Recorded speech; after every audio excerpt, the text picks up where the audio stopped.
You are listening to a podcast created by the Minnesota Alliance for Geographic Education. Our mission is to help you understand your world better through geography. On some devices, this podcast will show visuals, chapter controls, and clickable internet links. This podcast is directed at middle school geography teachers and addresses some of the Minnesota geography standards. The main idea in this podcast concerns about how the population in some societies are aging and how issues related to that are dealt with. China and Japan are offered as examples.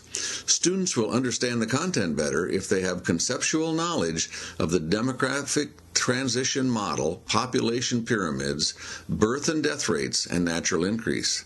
Several teaching suggestions are offered in the last one-third of the podcast. Our presenter is Sonia Lindberg, who teaches 7th grade social studies and 8th grade Asian studies at Shanghai Community International School in the Pudong district of Shanghai, China. She is also a member of MAGE. I'm Fred Kunze, a member of the Minnesota Alliance for Geographic Education. And now, here's Sonia. This topic is excellent to use with students as an extension for population or demographic studies with junior or high school level classes.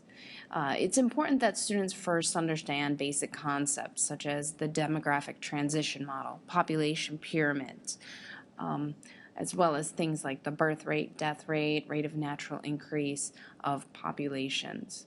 Students need to understand how these concepts can be used then to understand population growth trends and also how issues can result from shifting rates as countries go through stages of economic and social development. Let's begin by looking at the demographic transition model to understand this a little bit better.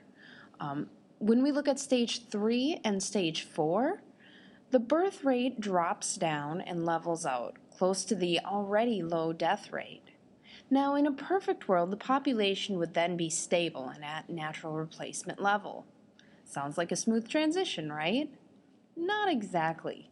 Oftentimes, population growth changes create problems because countries are not prepared for these shifts.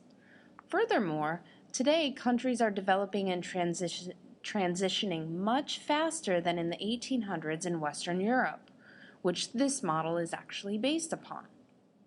How is this creating population predicaments? What will governments need to do to address these problems now and in the future?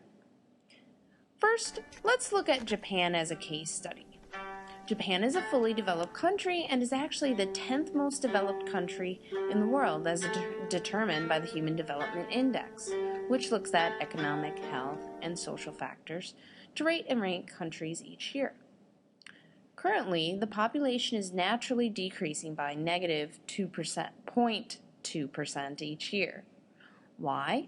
Well, 25% of the population is older than 65, which essentially means that more people are no longer working. They're retired. Okay? They're considered part of the dependent population, along with children under 15 years old.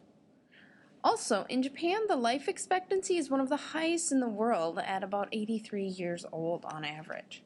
Combined with a low birth rate at 8 per 1,000 people and a death rate of 10 per 1,000 people, Japan faces serious problems.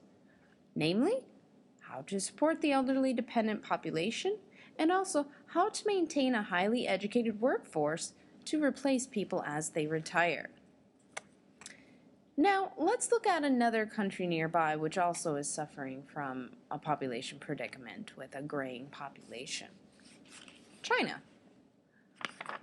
The one-child policy was enacted by the government over 30 years ago with the intention of curbing China's substantial population growth.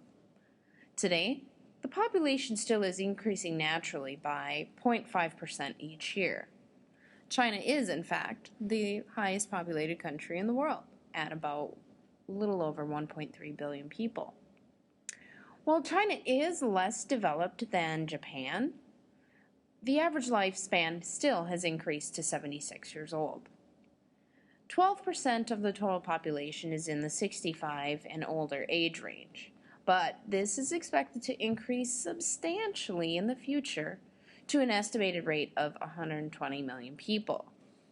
In a country lacking pension and retirement plans, The main predicament is financially supporting these individuals in their golden years. The government is not supporting these people financially. More and more people only have one child to support them. As China becomes more developed, more and more people are moving from the countryside into the cities to find work. Oftentimes, the elderly parents are left back in the home village or the farming communities. As a result, many elderly people are living in poverty, whether because their child does not make enough money to support them, or in some cases even the adult child has abandoned the parents.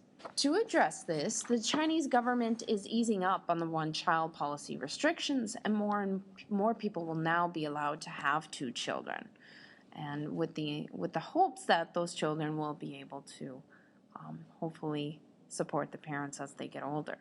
European countries have very different cultures and economies than Japan and China, but we still see the same trend: very low or negative rates of natural increase and graying populations. Here are some of the main challenges that countries in this situation face. First, developing methods to increase birth rates. Secondly, planning ways to fund retirement pensions so that the elderly have financial support when they get to those years. Third, creating and maintaining an educated workforce to replace retirees. So, you're probably wondering now, how can I use this in my classroom? What you can do is create population predicament lessons by exploring some of these sources that are listed below. The BBC site is particularly good for exploring the topic of China's population situation. What I would suggest is that you use this to enhance your students' problem-solving skills. For example, have them do some research on the topics. Have them identify what is currently being done to address the problem. What is the problem? What are the effects of the problem? Then, have the students take on the role of government officials. Have them come up with a plan to try to alleviate the problem of the graying population predicament that they have studied. What can be done economically, socially, fiscally to prepare for an aging population? Thank you. This is Sonia Lindbergh.